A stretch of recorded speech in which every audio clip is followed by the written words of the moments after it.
Happy Halloween, everybody. I have done a quick Halloween skit with the Pyxis. Ah, picturesque Berwick House. Erected in 1731, it is a quintessential English manor, and dreadfully haunted. Perhaps the most curious aspect of our more eternal residents is that they are only active in the daylight hours. It is rare indeed for them to be restless enough to wander in the night. The host of ghosts who inhabit the estate are completely invisible, but with distinct personalities.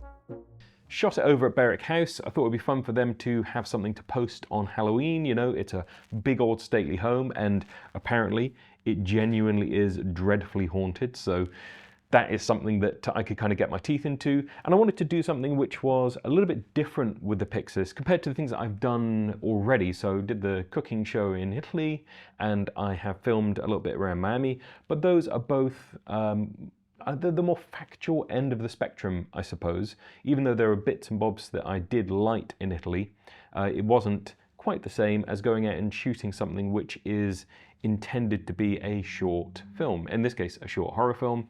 And there were lots of special effects shots that I wanted to do. So I wanted to do some things in camera that would be a little bit fun to kind of imply the ghosts. Basically, it's just a load of thread on stands, you know, kind of puppeteering things in shot, and then trying to make sure that I would be able to comp out most of the thread. And if a little bit of thread, you know, stayed here and there, I was willing to let it go because I think that most of the people aren't going to notice that. So it was more for fun and just seeing what we could get in camera and have a little bit of a play around. So in terms of those practical effect shots, there was one we did in the billiard room where we were trying to give the idea that this ghost is playing billiards, and that's what that ghost likes to do. Basically just framed, but the majority of it is natural light for this because there was tons of light coming in. I did at one point fire some light up into the room just to give a little bit more general fill because it really did get quite intense with the sunlight coming in. And then we had the cue puppeteered on a stand with a piece of string, moving it backwards and forwards. I tried to keep the stand as much out of shot as possible. So although you could have had someone holding this, I didn't want to cast too many shadows or reflections that would then cause us issues when I did try to comp it out. So even though I could have comped out someone who was standing in shot in the same way, it actually made a lot more sense to try to get everything as far out of shot as possible so that if there's something in a window or if there's some reflection on some wood or a shadow that's being cast somewhere, it's not as obvious because the stand is a lot thinner, a lot slimmer, and it's not going to cast any of those reflections or shadows in the same way. I think my favorite shot in the sequence is a little bit of a slow burn, you know, it's quite a lengthy shot where we just basically moved this, I don't even know what they're called. It's like an extension thing that you can use to hit a ball that's further down the table than you can reach onto the table. So we just puppeteered that over and I followed it and did a complete tilt up and down to show the whole thing. It's just a piece of thread tied around it, but you lose the thread in the window against the bright sky, so you really don't see it, and I just had a little bit of bloom and resolve to that, so it completely disguised it as far as I'm concerned, and it was all in camera with a move, so it is really showing that there's no way that this cue could be moving. And we go all the way down to the bottom, obviously showing that it isn't being supported there either. I had another little sequence in the library where we moved books basically just with thread and moved the chairs again with a little bit of thread, just pulling them so that we could give the impression this ghost is going over to the cabinet, opening the cabinet, getting a book out, and I tried to do it all in one go, one move. So we had thread for the cabinet, we had thread for the book in there, and then also puppeteering the book back into the cabinet, making it land, pushing it in, just because that becomes relevant later on in the story. And when I say comping stuff out, I'm doing a very basic version of that, where I will get a clean plate, we'll do the move. If the lighting is changing a lot, I'll try and get a clean plate at the beginning, and I'll try and get a clean plate at the end so that I have the option of whichever one is going to fit a little bit more closely with the shot. As we were doing all of this, the light was actually dropping quite rapidly outside and we needed this to be during the daytime. So I actually took a Molus B500 outside and used that to even actually keeping it in shot, hiding the stand in the window frame and just having that directly in shot coming in to give a little bit of hard sunlight for the wider shot there where the ghost sits down and opens up the book. And I think that worked pretty effectively. You can see clouds and stuff in the sky, so if you think about it too much, then clearly that's not the sun, but it works well enough for the skit. So Ben never watched the episode of Buffy the Vampire Slayer where they scanned the book and it counted as reading it, and the book was cursed and it kind of had a demon in it, and he's just full on AI translating this terrifying book made of skin that we're using as a prop, but it's a real book, Ben. It's a real book. We're the horror film now. Strange, isn't it, this binding?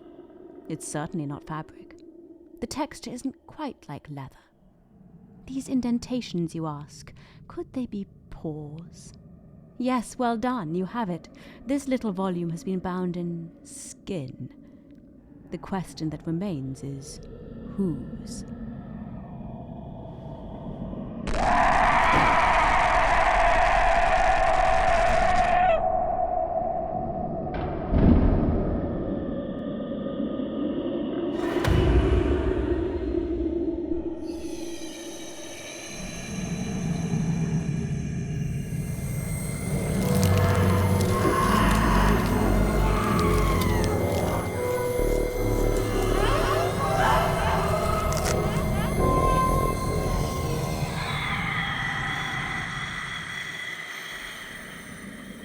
On a technical note, I was actually running 3200 ISO on quite a lot of this because I didn't have too much time to craft the lighting, or I was trying to light big areas. So it just was a little bit easier to rely on some of the practical light that was in the environment at night and then augment it a little bit rather than lighting it to such a degree that the practical light ceases to be able to do anything on camera. And that is a challenge, and I don't know exactly where everyone's experience level lies with this kind of thing.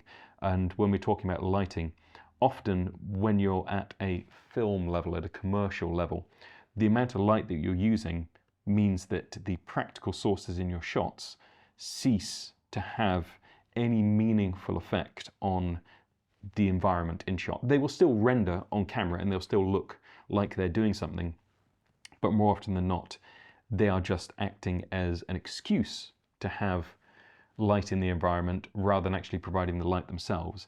But shooting at 3200 and then doing a minimal amount of lighting means that I am relying and leaning into the practicals just that little bit more, and it speeds things up a bit. Now, the Pyxis isn't a mega low light camera. It did a reasonable job, and for this crunchy kind of aesthetic that I was going for, I knew that it wouldn't really matter if there was some grain or noise, and in fact I chucked a ton of extra grain on top of everything just because I wanted that feel for it. So I was using the Film Look emulator in Resolve and just dialing everything into taste. Certain bits, like with the monsters and the skinning scenes and all of that, I'm definitely using more grain, and I'm definitely pushing things like the film gate weave and the flicker in the Film Look creator to give it just a slightly less perfect, more gritty look. And I think it works pretty well. Now, I do want to break down the lighting in one of the frames that we shot in the library. So this has got Will in. He was really up for just all of the weirdness and the madness, so big up, because we asked him to do some crazy things without too much warning. And I'm just going to go in and kind of draw out what we were doing with the light and why, and then hopefully you'll be able to get a bit of a sense of it, and we can look at the lighting diagram as well. So the main push of light is coming from this side just here, and if you look at this in the actual shot, it's moving, it's not a static light, so that's simulating fire. For that I was using a couple of things actually. So we had originally in the wide shot, which we didn't use in the end, we had an X60 in the fireplace, and that was a little bit harder as a light source. But for this, we had a Cinematographic C100, and that is just booking up, being Hollywooded by Ben just there. That is firing into the wall and the all of the wood panel work, and then reflecting onto the side of Will's face just here. So essentially we're softening it off and we're making it just a little bit more wrappy, so you can see it's coming around to this cheek just here.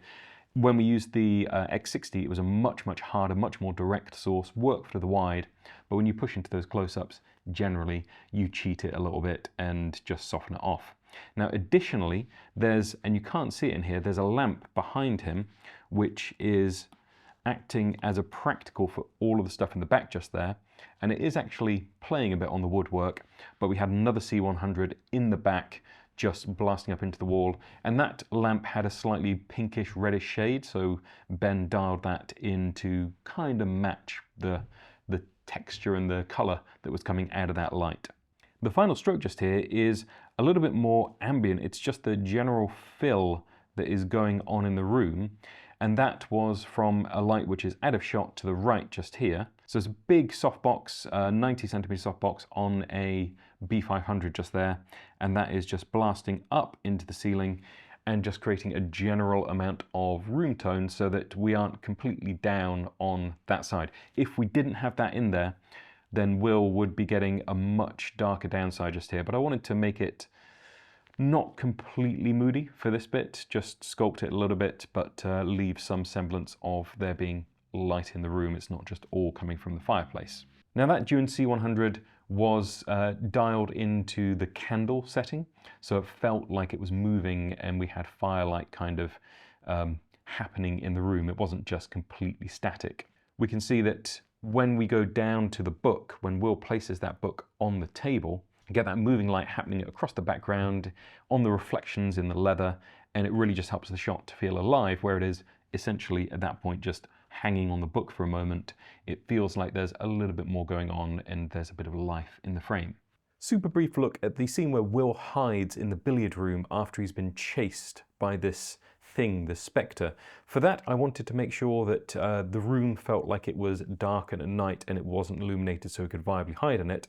And I chose to do that by lighting it very blue, keeping the camera white balance to 3200-ish Kelvin. The light for this was 1 or 2, variously, Dune X60 RGB lights. Will gets these flashes and starts to realize how the book was created and that this thing is being drawn in from the book, and if he can just get to it, he'll be safe. I wanted to create color contrast there, so for all of those skinning scenes, I had a really warm, rich, almost red color palette to it with candles and things in the background. So that means between those two shots, when Will's having his flashback, he's kind of really cool and blue and down, and then the color contrast flipping to that other scene means they're really distinct and they kind of pop against each other, which is kind of fun. For those flashback scenes, I wanted an intense kind of shaking, vibrating in the camera. And to do that, I set the shutter to 360 degrees and I got a massage gun, put it on the side of the camera, and then dialed it up and down to shake the camera and try to make it feel like everything's vibrating, shaking. Now you could add this in post, but it's fun to do it in camera if you can, because you get that motion blur happening and it also allows you to kind of move a little bit with it and move with the actor as they're doing it, and it all hopefully then feels really organic and like it's really happening, because it kind of really is. We're all there trying to get this shot working together on it. Yeah, it's unsettling. Every time I look over that, I do think that's another person. Now I'm not going to go through every single shot that we did, but my general feeling working with the Pyxis on this was I made a couple of mistakes. So I went into this thinking that I would use the Pyxis in way more different rigs than I ultimately ended up having time to do, because I'd taken bits of equipment along that I wanted to test out. You know, I was treating this a little bit like an excuse to do a behind the scenes video, but then when we got there and when we had all the things to do and having to do all of the practical effects in camera, it just takes a lot of time. So in practical terms, I didn't have the time to rig it out different ways.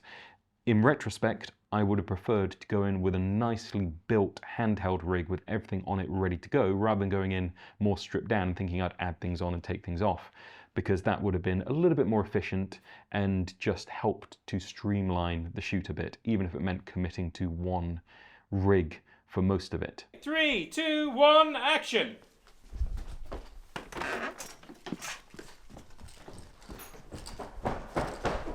For the running creature shots, I was going for that kind of cabin run feel from Evil Dead.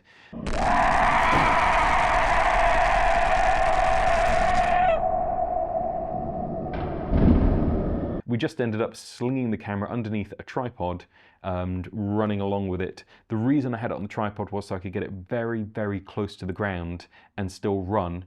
But then ultimately for the last shot where it chases him in to the library again, I just used the top handle because it was basically good enough, and it also gave me a tiny bit more control over where the camera is pointing.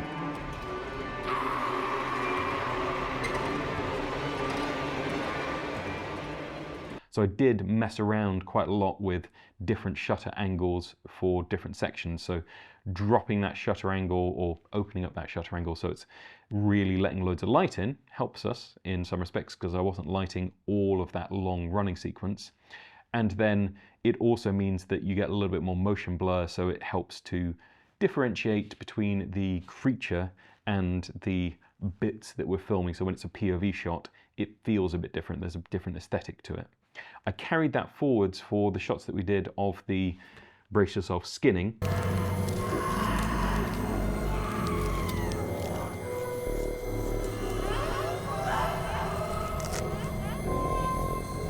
And that I shot 360-degree shutter, but then I also ended up shooting it at 12 frames a second to give it a slightly flashbacky feel, because it's meant to be hundreds of years ago, and I needed it to very clearly feel different from where we were in the story at that point. So I just used that little trick, 12 frames a second. The only way to do it on the Pyxis is to go to off speed, set the off speed to whichever frame rate you want. I dropped it down to 12, but it still had it in a 25, or actually 24, sorry, frames a second project wrapper.